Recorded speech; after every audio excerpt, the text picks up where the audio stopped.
Alexis Sanson et Pascal CV. Que Québec se lève. Que Québec se lève. FM 93. On a attribué les deux magazines Cro que nous avions, Cro 40 ans que nous avions, à Caroline, qui nous a envoyé un message durant l'entrevue pour dire que ça y rappelait des souvenirs extraordinaires, et à Bianca, qui, si j'ai bien compris, va avoir du temps pour le lire, puisque elle va envoyer les enfants voir le film Abominable à 12h55. Je pense que c'était pas pour nous, ce texto-là. Non, elle s'est trompée. Mais ça veut dire que c'est quelqu'un qui nous texte régulièrement, qui a une vie de famille, puis qui aura peut-être du plaisir à faire découvrir à ses enfants, non seulement le film Abominable, mais aussi le magazine. Ben oui, tout à fait. C'est quand même comique, la radio, parce que ça arrive, il y a des gens aussi qui textent leurs parents ou leurs conjoints comme ça, puis on voit, puis on est content de faire partie de votre vie, finalement. C'est ça. Alors, tu les contactes, Alexis, pour leur dire que leur revue sera à la réception de la station à compter de lundi.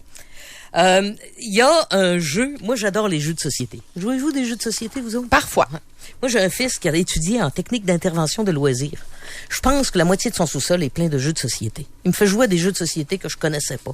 Mais il y en a. Il y en a. Catan, Carcassonne, les aventuriers du rail. Ah oui. Qu'est-ce qu'il m'a fait jouer? Il y a une course de chameaux à laquelle il m'a fait jouer l'autre jour. Oh boy. Etc. Nous, on est difficile dans les jeux. Là. Quand le jeu réussit à rentrer dans la maison, là, c'est parce qu'il est bon, puis il reste là. Les colocs, c'est très le fun. Parce que l'objectif, c'est d'être en colocation et de glander le plus possible et de faire l'ouvrage par les autres. J'aime beaucoup. Mais il y a toujours des nouveaux jeux. Et j'aimais bien la série Meurtre et Mystère, sauf que c'était des jeux jetables. Une fois que tu l'avais fait, c'était fini. Ouais, mais tu peux jouer une couple de fois quand même. Ouais, mais tu sais, c'était... Tu connais le punch. Là, il y a un nouveau jeu qui s'appelle Une nuit à l'Hôtel 54 et que tu peux rejouer plusieurs fois, si j'ai bien compris, et qui est un jeu qui mise sur le paranormal. L'hôte du jeu, qui est sur un CD, c'est Christian Page. Bonjour. Bonjour. Comment ça va? Ça va très bien. C'est Gladius qui lance ça. Vous êtes l'hôte du jeu. Expliquez-moi comment ça se passe une nuit à l'Hôtel 54. Bon, d'abord, il faut dire que l'Hôtel 54 est un lieu tout à fait authentique. Donc, c'est un édifice, c'est un hôtel, salle de spectacle, qui se trouve à Saint-Jean-sur-Richelieu. On est en Montérégie, près de la frontière américaine. Et l'endroit est construit sur d'anciens bâtiments qui ont été incendiés au 19e siècle. Donc, comme beaucoup de municipalités au Québec, la ville de Saint-Jean-sur-Richelieu s'est développée là, dans la deuxième moitié du 19e siècle. Un incendie a éventuellement ravagé une partie du centre-ville, faisant plusieurs victimes. Et aujourd'hui, l'Hôtel 54, donc cet édifice, salle de spectacle, est construit sur certains des anciens bâtiments. Et là, on raconte qu'il y a des histoires de fantômes qui se produisent dans ces lieux, peut-être d'anciennes victimes de l'incendie. Quoi qu'il en soit, l'Hôtel 54 a été développé dans la foulée de toutes ces histoires de chasse aux fantômes que l'on voit à la télé là, depuis quelques années. Et les gens se disent, regardent ça en se disant, ça serait le fun, j'aimerais ça participer à une chasse aux fantômes. Donc, on a combiné ça avec l'aspect... Vous connaissez sûrement le jeu Ouija, donc communiquer avec les esprits. Donc, on a essayé de faire une combinaison des deux. Donc, avec ce CD, on amène les gens dans ce lieu hanté. On a fait appel à un véritable groupe de chasseurs de fantômes. Ils sont plus de 200 au Québec. Donc, on avait l'embarras du choix. On en a choisi un et là, donc, moi, je suis l'hôte du jeu. J'introduis les gens. On voit ces chasseurs de fantômes qui arrivent, qui débarquent avec toute leur quincaillerie et là, vont entreprendre d'investiguer cette histoire d'Hôtel 54 et de ses manifestations surnaturelles. Pour le joueur, donc, une fois qu'il a placé son CD dans son lecteur, les chasseurs de fantômes vont l'amener à travers un labyrinthe. Et là, comme il doit choisir des portes, la porte 1, 2, 3, 4, 5, même si on rejoue avec le jeu, on ne suivra pas forcément le même itinéraire et le même labyrinthe. OK, parce qu'il y a une multiplicité de choix qui nous sont donnés. Et chaque fois qu'on prend une porte différente, là, le jeu change. Voilà, absolument. Donc, la combinaison va changer et à chaque sortie de pièce, pour pouvoir poursuivre, les gens à la maison qui jouent vont être amenés à relever des défis. Et donc, ces défis touchent l'univers du surnaturel. Et plus on avance dans le jeu, évidemment, plus ces défis deviennent crescendo, plus difficiles. Et ces défis, que sont-ils? Donc, on est avec des gens et là, on se dit, bon, ben voilà, pour pouvoir poursuivre, vous devez allumer une bougie bougie au milieu de la pièce et avec les gens et incanter l'esprit d'un défunt que vous connaissez et lui demander de faire vaciller, sinon de faire éteindre la flamme. Donc, les gens se réunissent. Il y aura là-dedans toujours, bien sûr, vos sceptiques de service, ceux qui seront plus convaincus de l'existence des revenants. Et là, on va jouer sur une mécanique qui est bien connue dans le domaine de la recherche sur les phénomènes paranormaux, le biais cognitif. Qu'est-ce que c'est que ces biais cognitifs? Les gens qui s'adonnent, par exemple, au Ouija, vous diront « je communique avec les esprits ». Les scientifiques et les sceptiques vous diront « non, les esprits n'ont rien à voir avec le mouvement de la goutte qui se déplace sur la planchette. Ce sont des mécanismes qu'on appelle idéomoteurs qui font qu'on déplace la planchette et c'est notre inconscient qui se manifeste à travers ça. » Mais nonobstant ces explications scientifiques, il y aura toujours des gens pour dire « non, moi je crois que c'est les fantômes ».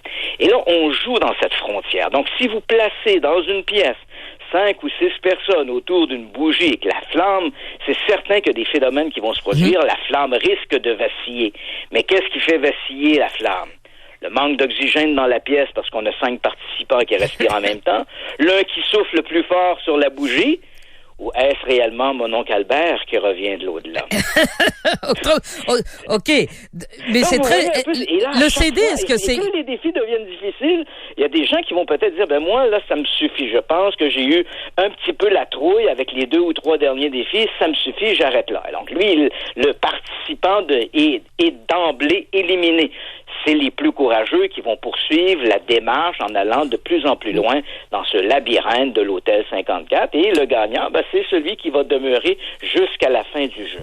Là, il y a une série d'objets à prévoir. Il y a un CD. Est-ce que le CD, c'est uniquement audio ou il faut mettre ça sur la grosse TV? C'est un CD vidéo. En fait, c'est un DVD. Okay. Donc, les gens visitent littéralement l'Hôtel 54. On va d'une pièce à l'autre. On met le CD sur la grosse... de fantômes, on les voit installer leur équipement et tout ça.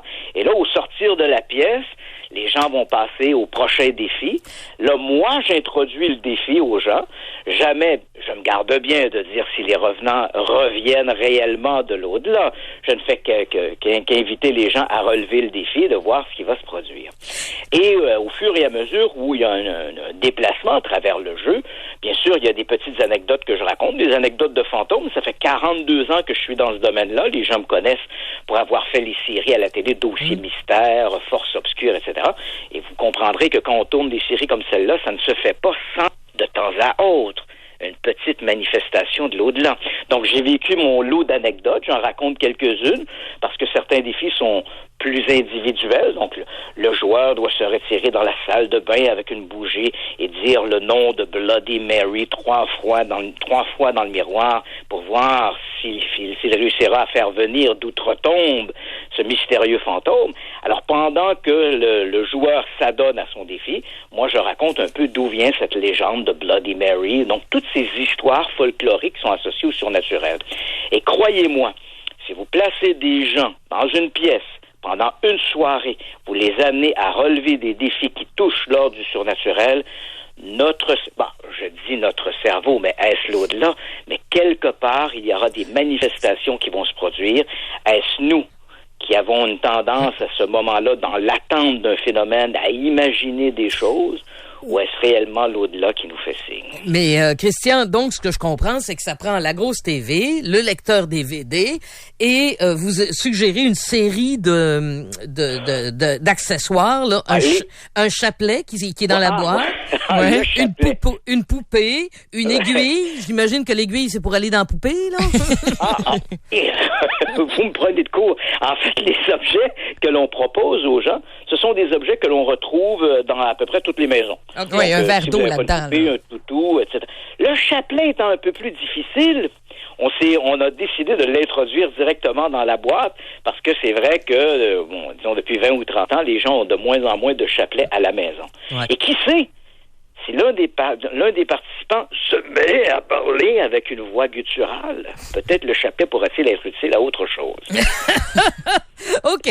Donc, c'est un jeu où on s'amuse, ou les sceptiques absolument. comme... Il n'y a pas une prétention de dire le jeu est un véritable outil efficace pour communiquer avec l'au-delà. Disons que le jeu nous amène dans un contexte surnaturel et il est une plateforme extraordinaire à faire jouer notre imagination et à nous amener aux limites de notre perception cognitive. Merci beaucoup, Christian Page. Bravo aux éditions Gladius qui en inventent toujours des nouveaux. Puis, merci, ça me fait plaisir. Bonne journée. Merci, au revoir. C'est un jeu qui s'appelle Une nuit à l'hôtel 54. Moi, je pense que je serais très bonne pour participer à ce jeu-là. Si vous avez envie de voir, d'entendre, puis de quelqu'un qui va vous faire croire qu'il y a bien des... Ça va être moi. Parce que moi, j'entends des choses qui n'existent pas. Zéro. Hein? Ah oui. Mais il y a bien des affaires qui se passent dans ta tête aussi. Non, mais tu sais, dans une maison, là,